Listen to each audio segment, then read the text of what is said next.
humans, I'm Yoshiller. It's been a while since I've done one of these analysis videos, and I figured that with the recent release of Sonic Boom for the Wii U and for the 3DS, I figured that I'd go ahead and make an analysis video on the Sonic the Hedgehog franchise. Now, normally when I do an analysis video, I discuss topics that are hot in the news of gaming, or I like to give my opinion on a popular subject at the time. But today, I'm actually going to bring up a topic that has been on the minds of people for a while now, and this topic has been brought up again because of Sonic Boom being released. And that is this question: what makes a good Sonic game? I mean, Sonic the Hedgehog is a very popular character. In fact, he is one of the most recognizable fictional characters ever created. Ever created! I'm not even kidding. He's had like, what, 5 TV shows, a ton of fan films and online spoofs, more than any other video game character, mind you, a balloon in the Macy's Thanksgiving Parade, a long-running comic series, an appearance in Wreck-It Ralph, a ton of merchandise, an appearance in the Super Smash Bros. Franchise alongside other iconic characters like Mario and Pac-Man, a star in the Walk of Game attraction in San Francisco, and of course, a long-running video game franchise. But Sonic the Hedgehog also has one other thing, and I'm ready for the haters to come and attack me.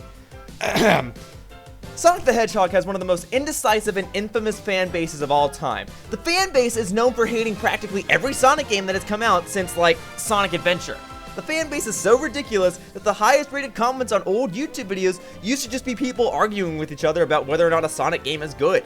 And it's difficult to say who's really right in a community like this. What is it that the community wants? Well, truth be told, the community really doesn't know what they want. Now, who am I to say that? I'm just some random guy on YouTube that likes to wear a Yoshi hat, right?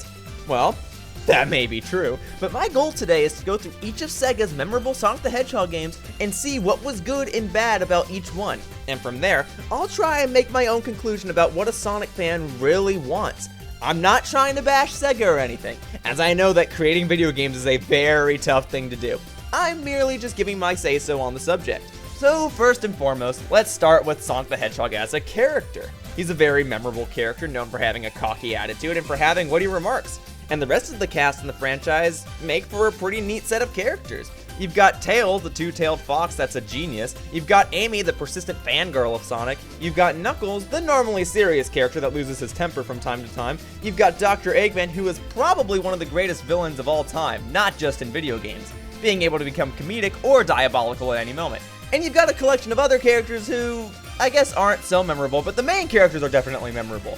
And the fact that I'm able to list the characteristics for a lot of these characters is a good thing. Sega definitely gave recognizable traits to each of the characters, making them have a fan following. However, the bad thing is that Sonic the Hedgehog was made to be a rival to Super Mario.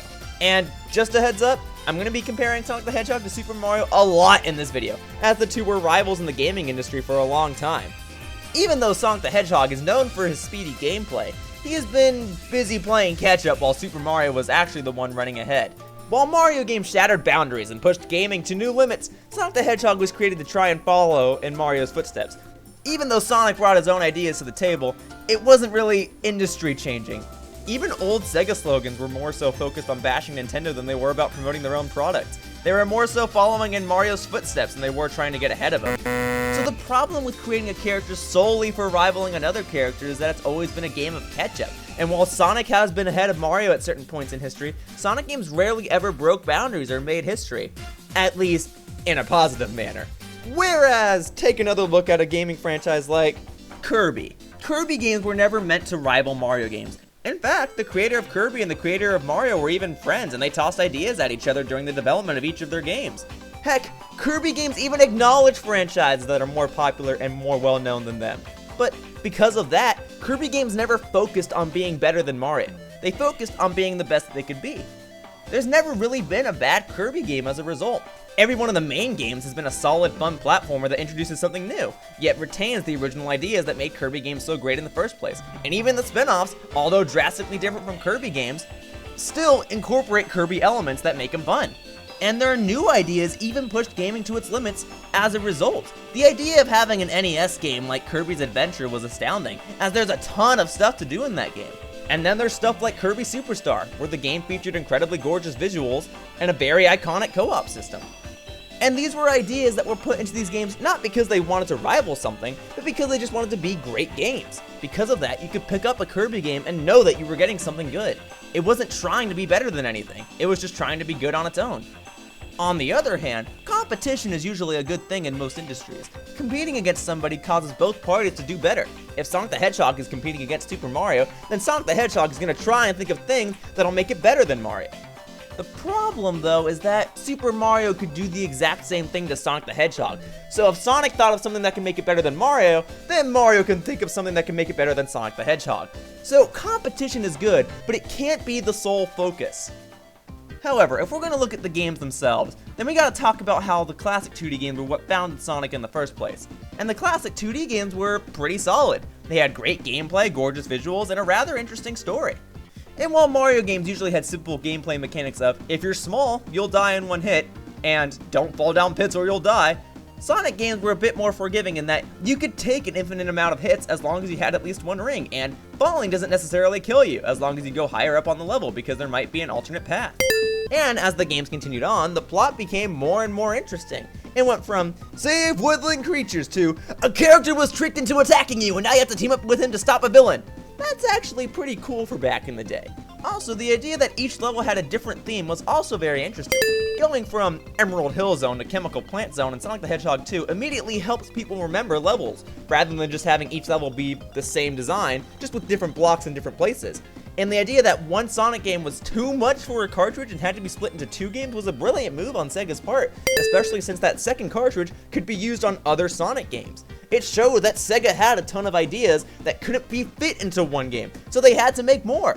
However, the bad part is that, for as solid as the gameplay is, and for as memorable as the levels are, there weren't too many gameplay changing things to make it seem like Sonic was really stepping up in the industry. I mean, sure, there was co-op, and sure, there were other characters that you could play as that changed the gameplay itself, but other games had already done changing up stuff like that in the past. Even Super Mario Bros. 2 already did something similar. If Sonic really wanted to stay ahead and save Sega from falling, then Sonic needed to really bring something new to the table. And this is kind of what makes the Sonic fanbase so torn. Although there were spin-off Sonic games early on that weren't so good, there were only a couple major games in the franchise that fans could go off of, which would be Sonic 1, Sonic 2, Sonic CD, Sonic 3, and Sonic and Knuckles. So people wanted another Sonic game like these. And so when Sega tried to make another Sonic game like this in 2010, people were disappointed. But I'll touch up on that later. What I really should talk about is all the stuff that happened before then, like Sonic getting a bunch of spin-off games that I just talked about, and those were really sloppy, like, wow. But hey, they tried. They were trying to do more with Sonic back then, and it didn't work. Back then, that was a little more acceptable, because they were spin-off games. A lot of franchises have unsuccessful spin-off games, and that usually happens because spin-off games are developed by a different team of people. But nowadays, having a spin-off game to a major franchise like that would be very unacceptable, but I'll touch on that later. So let's move on to Sonic's big step into the world of 3D gaming. And it's here that the fanbase really got torn. Many fans wanted another 2D Sonic game, since the previous ones were 2D and were good. But Sega knew that if they wanted to stay in the market, they needed to match up with their competitors. So, much like other games at the time, Sonic went into 3D.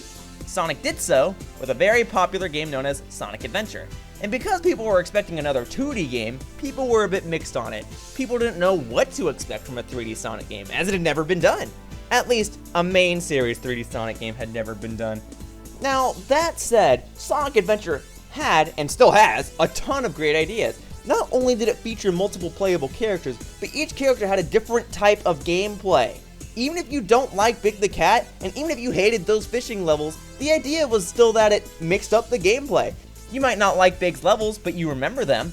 Sonic had the speed levels, Tails had the racing levels, Knuckles had exploration levels, so on and so forth. And the brilliant thing was that one level could be used for each character in the game, and as a result of that, not only do you expand your gameplay, but you also add replayability. It meant that you could do one level in 6 different ways. And then each character also had his or her own story, and it would overlap with other characters, so you would be able to see one scene in different perspectives, and it was awesome. Stuff like this is actually really cool to see in a video game, even to this day, and it's interesting to see that it was done even back then. The levels themselves were also really neat. Each level was iconic and different. And because one level could be used for 6 different characters, this made things a bit easier and harder on Sega. It made things easier because you figure once you finish one level, hey, you've actually finished 6 levels, but it makes things harder because one level has to work for 6 characters. But each level is still memorable and it has something different to offer. Every level, although similar, was different. It offered new ideas and new ways to play. Emerald Coast has the killer whale, Speed Highway has the going down segment, Twinkle Part has the roller coaster stuff. It's all really neat. And then you've got a pretty interesting hub world allowing for a player to explore different assets within the game without having to worry about making progress. And then in addition to all of that, you also had a mission mode, which added even more replayability to the game. And then you had a Chow Garden in case you just wanted to relax and mess around and stuff. And might I also add that the music in this game is just stellar. Sonic Adventure had so much stuff to offer, and this is what Sega needed to do too, and it succeeded. But what's the problem? Well, a lot of the stuff in this game hasn't aged well. It worked for the time, but if you were to go back and play Sonic Adventure, yeah, a lot of the stuff doesn't look good. There are a lot of moments in the game where you can tell that Sega was still experimenting with this type of technology. And while I commend Sega for adding a story and for having different voice acting roles on each of the characters, some of the animations and voice clips seem a little choppy. And hey, if you didn't like the gameplay of one of the characters, that's fine, but that's gonna suck when you have to play 6 fishing levels as Big the Cat. So if you don't like Big the Cat, well then those hours of fishing are just gonna suck for you. But overall, it was a great way for Sonic to join the world of 3D gaming, and it added all sorts of new gameplay elements to the world of 3D gaming as a whole. And the sequel, woo-wee! The sequel is fantastic! Of course, there are people in the Sonic fanbase that still despise it, but Sonic Adventure 2 remains my favorite Sonic the Hedgehog game of all time. And why is that? It continues the idea of there being separate characters with separate gameplay aspects, and it fixes and improves upon a lot of the elements from the first game. And at the same time, this is still a standalone game, so you don't need to play the first one before you play this one. I didn't play the first one before I played this one, and I still had a blast with this one. However, here's an interesting tidbit with the development of this game. Sonic Adventure 2 was initially only supposed to have 3 playable characters, which is fewer than the original Sonic Adventure. And oddly enough, the 3 playable characters were only supposed to be Sonic, Knuckles, and Dr. Eggman. That's right, Tails was not supposed to be playable. Additionally, there were supposed to be branching paths and alternate stories within the game. Now, none of this actually made it into the final version of the game, but the reason I bring this up is because there were a ton of changes made to the game that actually benefited it. It's common for a game during development to have to remove a lot of ideas, but this time it actually worked. Here, while many assets such as branching paths was removed, there were 3 more characters added to the gameplay. However, these characters are based on the gameplay assets of the 3 already existing characters, which actually shows that these decisions were made merely to make the game longer and more replayable. And it worked. They weren't just trying to get a game out. Usually when you take an idea out, you just leave it out. You don't try to add something in place of it, but Sega did. Tails was added as a playable character, and he was made as a counterpart to Dr. Eggman, as he now has a mech suit. And the gameplay of these 2 characters functions similarly to the gameplay of Gamma in the original Sonic Adventure games. Shadow is a new character that became playable, and while he was always intended to be in the game, he was not initially intended to be playable. In fact, one of Shadow's levels, known as Skyrail, was originally going to be a Sonic level. I also theorized that Radical Highway was supposed to be one of Sonic's levels, and that White Jungle and Final Chase were just added to make Shadow's gameplay segments longer. While White Jungle and Final Chase are the only other levels Shadow has, making Shadow have the fewest amount of levels of any character in the game, Shadow's gameplay is nearly identical to Sonic's, and it's evident that Shadow became playable just to add more gameplay time to the game, and to add more levels, even if some of them are similar to just Sonic's. Rouge is another new character in the Sonic franchise, and she was just supposed to act as a rival to Knuckles until she became playable. Her levels are just like Knuckles, except that, well, the music's different and people generally prefer Knuckles' levels over Rouge's, but they are still similar in that you hunt for treasure, short and simple. But now because of this, the game was able to reuse and expand upon ideas from the original Sonic Adventure game. There are still separate stories and separate forms of gameplay, but now you don't have to play 6 hours of fishing levels. It gets mixed up instead. As you progress on with the story, you switch between different characters and you never really know what you'll get next. You might be playing a speed level as Sonic and then the next minute you'll be playing a treasure hunting level as Knuckles. And the same goes for the Dark story, which, mind you, means that there's still alternate stories in this game, but you still have mixed up gameplay elements, which makes things much more enjoyable. Now, every character has his or her own level, and if you don't like one gameplay style, then you don't have to play it for too long. It's brilliant. And you know what else is brilliant? The fact that the game setting is based on San Francisco. That shows the developers were so inspired by something, and that they wanted to inspire their gamers by using what inspired them. Now the designers weren't just making something to create a random level, now they were actually inspired and making something that was iconic. San Francisco is a city full of iconic locations and tourist attractions, and a lot of them work well for the level design of Sonic. Of course, while only a couple levels take place within the city, the ones that do are very well structured, as San Francisco has a lot to offer. The idea of having Sonic characters grind down the sides of the Golden Gate Bridge is genius, and the idea of having Sonic skateboard down the hills of the city is really clever. And that's another thing, each level in this game still retains the idea of being memorable. Every level in the game has something new to offer for every single one of the characters. Every Sonic level, every Knuckles level, every Dr. Eggman level, every single one is different and memorable. And while you might not like the Mad Space level that Rouge has to play, you can't deny that you remember it because it was different from the other levels in the game. City Escape is the first level in the game, and it remains as one of the most iconic levels in the entire Sonic franchise. It doesn't start off with Sonic running like he does in the other levels. The level starts off with Sonic tearing off a propeller piece off of a helicopter and then skating down it in San Francisco. And then, as the level teaches you simple gameplay mechanics of the game, you test your skills by running away from a giant truck that is smashing up the city as it tries to stop you. And that's just one level. Later levels would have you flip over hourglasses and make it through specific doors in time, while other levels have you change up the gravity of a level and solve mini puzzles, while others have you grind like crazy. And that's just Sonic's levels. Even the Knuckles and Rouge levels, although they serve the same purpose, each one has a different idea that throws different obstacles at you. You go from exploring an oasis to searching around a pumpkin patch, and you go to searching in outer space as meteors fall on you. Like, huh? And then to really throw a curveball at you, there's driving levels in the game. Out of nowhere, you're driving. And interestingly enough, the two driving levels in this game are called Route 101 and Route 280, which are named after two freeways that will get you to San Francisco. That's so brilliant and so fun. And then, because each character has a different set of levels, each level rewards you with power-ups just for exploring them.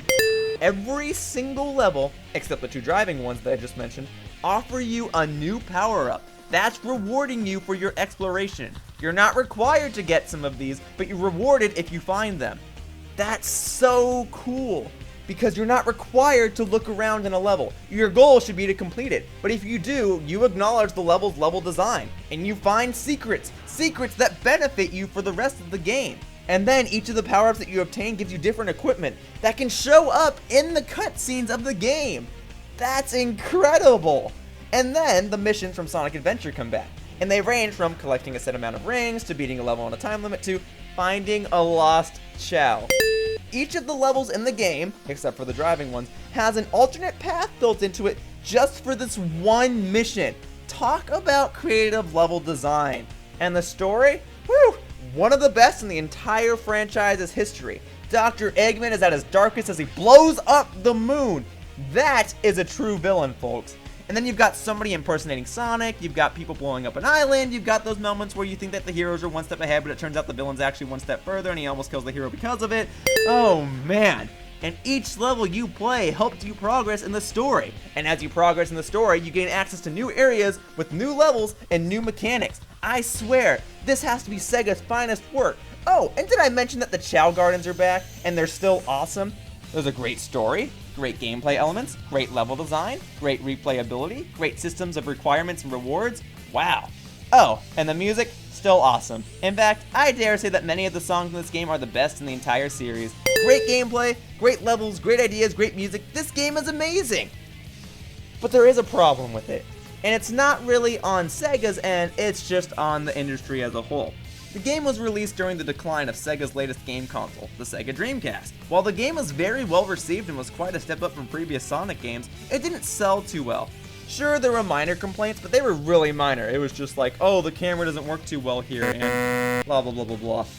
The game suffered from a lack of sales, so Sega didn't really get to see that people really loved their game. Because what matters more is how a game sells, not the number it gets on Metacritic.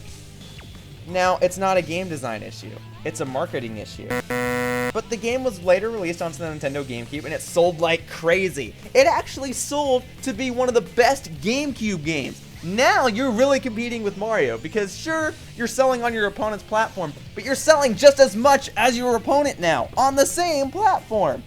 But for as unfortunate as it is for Sega to stop producing consoles, it does somewhat benefit the company. Now, Sega's focus isn't just on beating Mario and beating on Nintendo, but now, making Sonic the best he can be. But Sega's next major Sonic game is where a lot of people got torn. Just when you think Sega would start to get the picture, they tried something that they really shouldn't do. Now, their next game was called Sonic Heroes, and I personally like this game, but a lot of people are torn between it. While there's already a split in the fanbase between 2D and 3D Sonic games, Sonic Heroes is typically a game where people see that Sega lost their touch. What happened? Well, Sonic Heroes does actually feature some solid gameplay, but it's very limited. Rather than trying to improve upon elements from previous Sonic games, they try to go someplace completely different. And some of the ideas work, but not all of them. In Sonic Heroes, your main goal is just getting to the end of a level, unless you're playing as Team Chaotix, in which you have to do tedious scavenger hunt-like levels on a linear path. And let me tell you, doing a scavenger hunt on a linear level doesn't work, because then you're constantly going backwards if you miss something. And you have 4 teams within the game, but each one, for the most part, plays the exact same way as each other. And you have to go through the exact same levels in the exact same order as everyone else. Oh sure, there are differences, like how Team Rose has easier levels than Team Dark, but it wasn't really enough to satisfy fans, whereas previous Sonic games felt longer because there were multiple levels with multiple objectives that you could play with different characters. That said, however, the level design is still solid, and you can definitely see that Sega tried to go back to the roots of Sonic with the idea of there being a zone and different levels fitting into that zone. Each level is memorable, and it's not like the game is boring, it's just repetitive. But it's the events that happened after Sonic Heroes where the fanbase pretty much agreed that Sega fell apart. Because now you got a whole bunch of Sonic games, but instead of trying to fix up any previous games that were successful, and instead of trying to build upon previous ideas, they kept trying to change up the formula by adding some sort of cheap gimmick. Games ranged from a character holding a gun, a character holding a sword, a game where you don't have a platformer anymore, you have an RPG. People started saying Sonic is dead, but can you really blame Sega? They were aware that Sonic was headed south, so they tried to mix up things by incorporating new mechanics into their games, which would make them less repetitive. However, in trying to do so, the opposite happened. It wasn't Sonic anymore. It was Shadow with guns, or some sort of Arabian thing with fire, or an RPG, or Glitch Heaven. Yay! However, in the mix of these games, there were also the handheld Sonic games, which were pretty well received. These games were like Sonic Advance and Sonic Rush. They were games that were successful, but they weren't focused on some sort of gimmick. Instead, they were games that followed traditional rules and ideas that built Sonic up, and they expanded upon these ideas, like they should. Adding a trick system into Sonic Advance is cool, but it doesn't ruin anything, it only expands upon the previously solid gameplay. And if you want to beat the game, then yeah, you need to beat the game with multiple characters. And I know I just bashed Sonic Heroes for that, but here's the thing. Sonic Heroes, the characters play the exact same way. In Sonic Advance, each character plays differently, so you have different ways to complete each of the levels. Tails can fly, Knuckles can climb, and Amy has a hammer. It's incorporating the best ideas from the 3D Sonic games, and incorporating the best ideas from the 2D Sonic games, and morphing it into one great 2D Sonic game.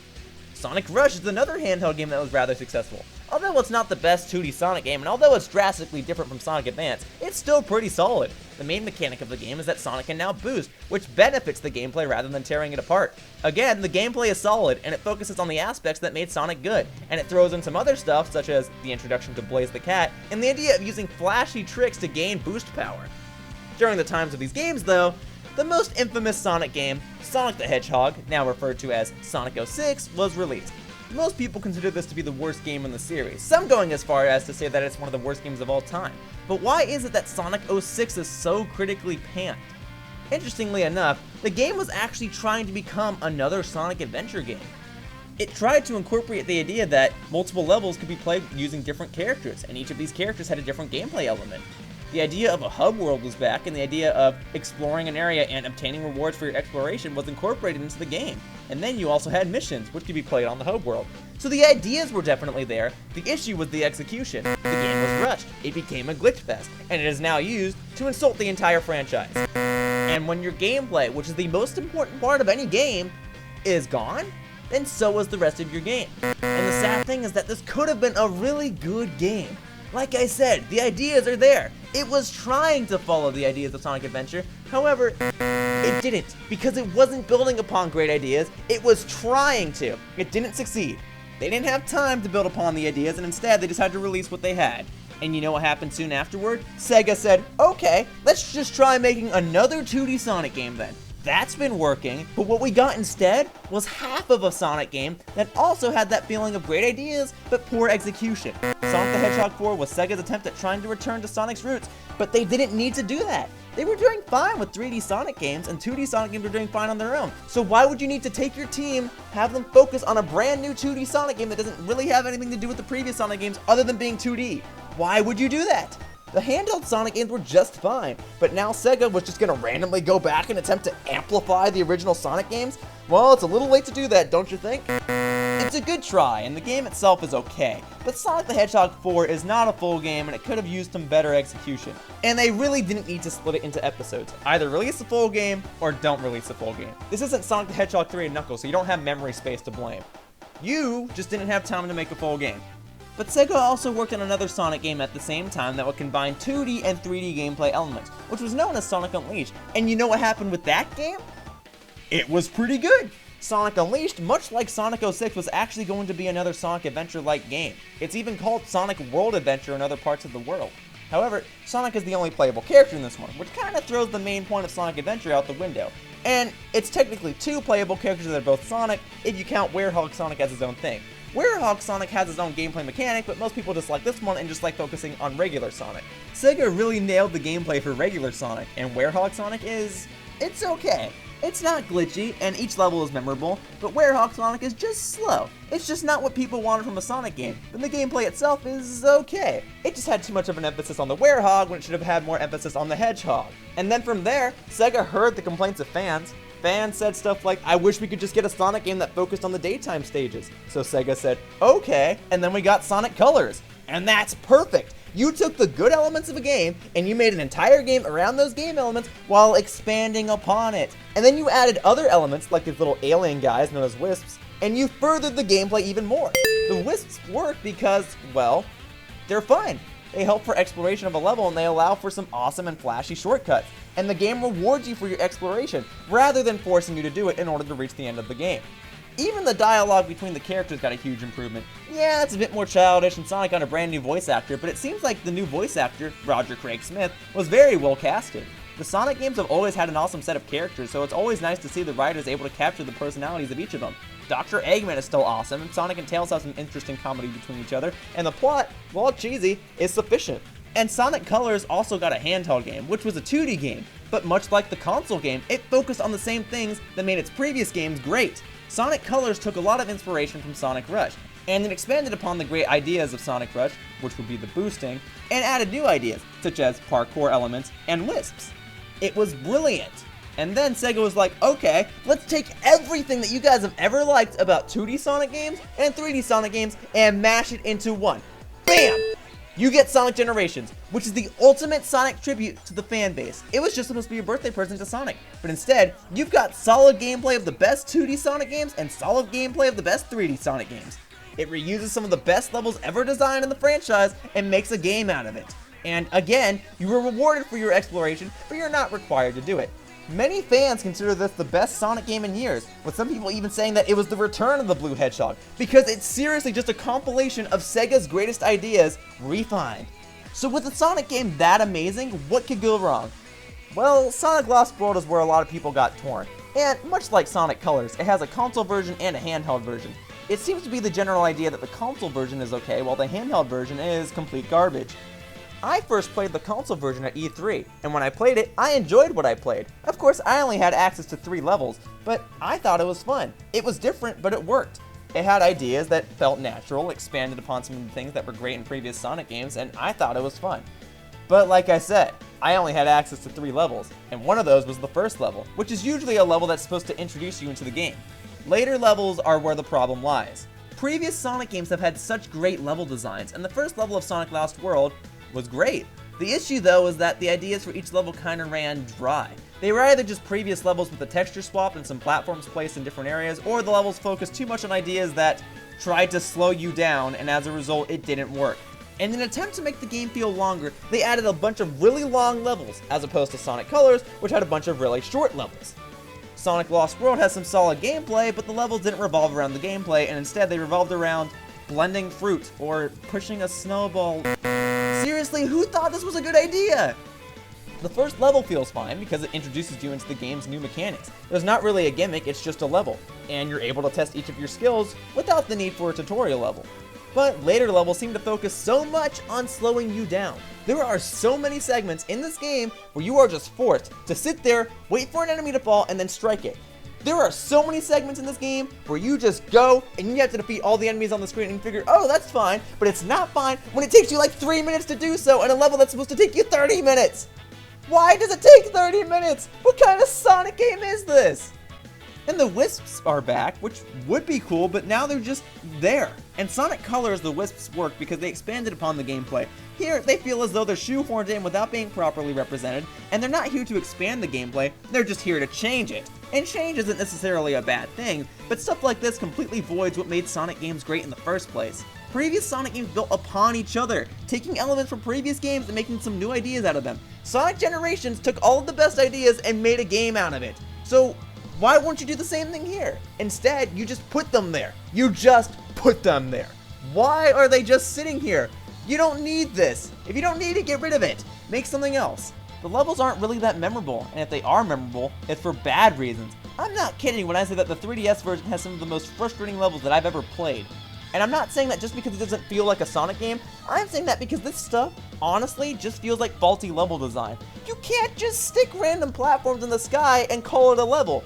This is a game made by a company, which was known for making some of the most creative levels in gaming history. And now you're just gonna stick random platforms in the sky and call it a day? Aye. But you know what I think the cause of all of this is? Holidays. You know, those peace-loving times where you're supposed to get together with your family? Yeah, it's tearing Sega and its fans apart. I know that the developers and the designers are working hours on end to make good games. Making games is tough, and I'm sure that the people at Sega have a bunch of great ideas that they want to incorporate into a Sonic game, but now it's a business. You're not trying to make fun, you're trying to make money. Because if they don't have money, then they can't fund the next Sonic game so that they can get more money. Now they're just making a bunch of Sonic games. They're hoping that it sells by the holiday season so they can get money to make another Sonic game. And then we don't know if we're going to get a good Sonic game. Usually during a game's development, a common question is, what would be fun? Or wouldn't it be cool if? But now the question is, what do we have time to make? Or what can we efficiently make by removing other assets?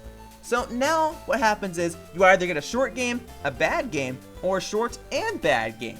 But wait, hang on. Sonic Boom was the next major Sonic game, and that game was in development for years, so it can't be the blame of the holidays. Is it any good? No. Most people will tell you not to buy it. Some people grade this game more harshly than it actually deserves, but it's not exactly a good game because it's a complete step backwards. With games like Sonic Colors and Sonic Generations, Sega received praise because they were building upon the great ideas that were used in previous Sonic games. Sonic Boom doesn't do that. In fact, it really just feels like a completely different game that slapped Sonic onto it so it would sell. But okay, let's assume that it's not a Sonic game. Is it still a good game?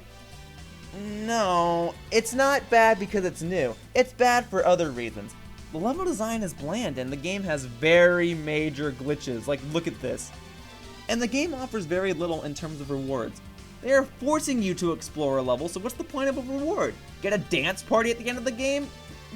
What? In previous games, you were able to play through the game again as Super Sonic. That's cool because it adds replayability and you feel good about earning that replayability. Here, you have a freaking dance party where the characters are doing the robot. Like, what? And taking Sonic out of the game doesn't save the level design, nor does it save the glitches. To the game's credit, it does do a decent job at introducing you to the characters and to their abilities, though I don't know if I approve of Knuckles being rebranded as the dumb one of the group. But the characters, while pretty stereotyped, are still nice, and the voice acting is still nice too. The levels are somewhat decent at telling you what to do, but they're still not designed too well. They seem very dumbed down and very boring. The levels aren't memorable by any means, but they're not, well, too bad. The game itself is just really boring. But overall, the game is still a flop, even with several years of development. And with the game, there's bound to be glitches, but these are noticeable glitches. And rather than removing the glitches, they worked around them. You are not supposed to do that, ever. If there's a glitch, you either fix it or you remove it. Even in Sonic 06, there were glitches, but the levels are still functional, to an extent. Now, this is not just bad level design, but bad game design. And I know Sega didn't directly make Sonic Boom, but they approved of it. It seems like they gave more emphasis to the TV show. rather than the game. What happened, Sega? You didn't need a reboot. Change is fine, but that's a bit drastic, don't you think? If you want to take Sonic in a new direction, then fine. But you're completely ignoring everything that you used to build Sonic up in the first place. Now it seems like you don't know what you want to do, Sega. You don't know if you want to try something new or return to your roots. And Sega, because you don't know what you want, neither does your fan base. But the main question that started this video isn't what happened or how Sonic fell, it's what makes a good Sonic game. So, what's the answer to that?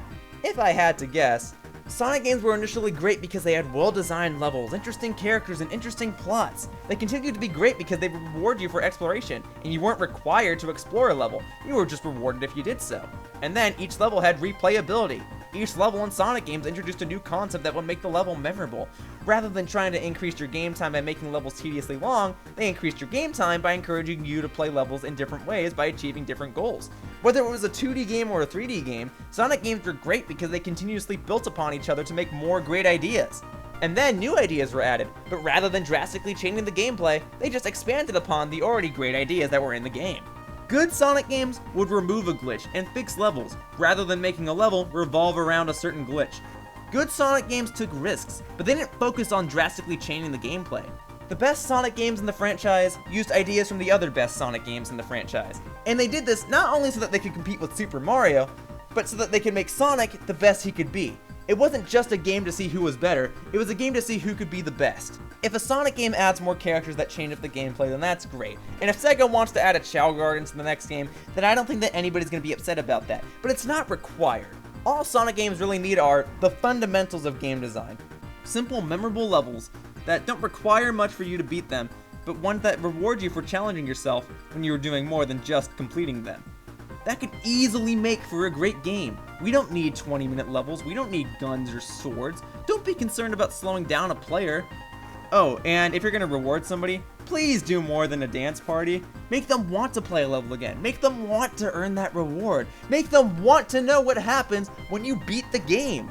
It all sounds like simple stuff, but in reality, that's all it is. Sonic games need consistency, persistency, and simplicity.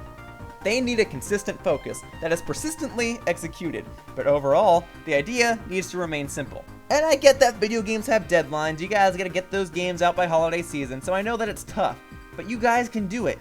You guys have shown that you have tons of great ideas, so rather than constantly adding new ones, build upon your old ones and then try adding some new ones that go in tail with the old ones.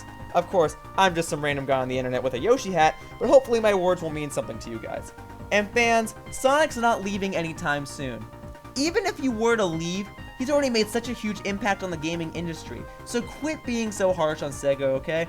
All they're trying to do is please you guys, the fans. Sega's not giving up just yet, and Sonic isn't done just yet. In due time, my friends, there will be another good Sonic game.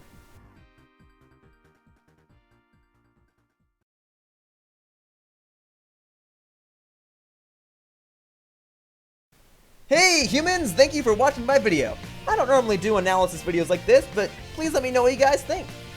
Do you guys prefer that I do analysis videos over other videos, or do you guys think that I should never do an analysis video again? Otherwise, if you don't like my analysis videos, I have all sorts of other stuff on my channel, and there's a bunch of stuff you can click here. If you click on one of the videos on this screen, then you'll be redirected to some video or playlist or something. The stuff on the top, that's all mine. There's text underneath everything that shows what's mine. But the stuff on the bottom is by other people. You see, when I was working on this video, one of my friends, Chase Face Show, provided his own opinions on the Sonic franchise. He also has a better voice than I do, so if you'd like to hear his stance on the video and hear his dreamy voice, then click on one of those videos at the bottom.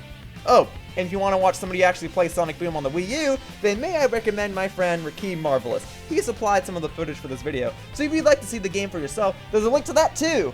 Thanks humans, and I'll see you around. Woohoo!